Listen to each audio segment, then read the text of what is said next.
মাদকসেবী ও কিশোর গ্যাংয়ের হামলায় ছাত্র শিবির কর্মী নিহতের ঘটনায় নিন্দা ও বিচার দাবি। আমাদের প্রতিনিধি মোহাম্মদ রানা বেলকুচি সিরাজগঞ্জ থেকে পাঠানো ভিডিও চিত্রে থাকছে বিস্তারিত। বাংলাদেশ ইসলামী ছাত্র শিবির সিরাজগঞ্জ জেলা শাখার অন্তর্গত বেলকুচি উপজেলার ভাঙ্গাবাড়ি ইউনিয়ন শাখার সভাপতি ও ছাত্র শিবির কর্মী মিজানুর রহমান তার বাড়ির আঙিনায় মাদক সেবনে বাধা প্রদান করায় মাদকসেবী ও কিশোর গ্যাংয়ের উগ্র সন্ত্রাসীদের হামলায় নিহত হয়েছেন। এ নৃশংস হত্যাকাণ্ডের তীব্র নিন্দা ও প্রতিবাদ এবং জড়িত সকল অপরাধীর দৃষ্টান্তমূলক শাস্তির দাবি জানিয়েছে বাংলাদেশ ইসলামী ছাত্র শিবির সিরাজগঞ্জ জেলা শাখা। আজ 13 অক্টোবর সোমবার এক যৌথ বিবৃতিতে জেলা সভাপতি আব্দুল আজিজ ও সেক্রেটারি রেজওয়ানুল্লাহ সোয়াইব উপরোক্ত নিন্দা ও দাবি জানান।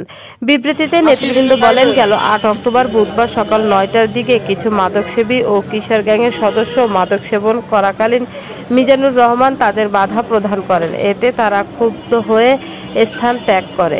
পরবর্তীতে একই দিনে মাগরিবের নামাজ থেকে ফেরার পথে ওই মাদকসেবী ও কিশোর গ্যাংয়ের সদস্যরা মিজানুর রহমানের উপর অতর্কিতভাবে হামলা চালায়। হাতুড়ি ও দেশীয় অস্ত্র দিয়ে মাথায় আঘাত করলে তিনি ঘটনাস্থলেই মাটিতে লুটিয়ে পড়েন এবং হামলাকারীরা দ্রুত ঘটনাস্থল থেকে পালিয়ে যায়।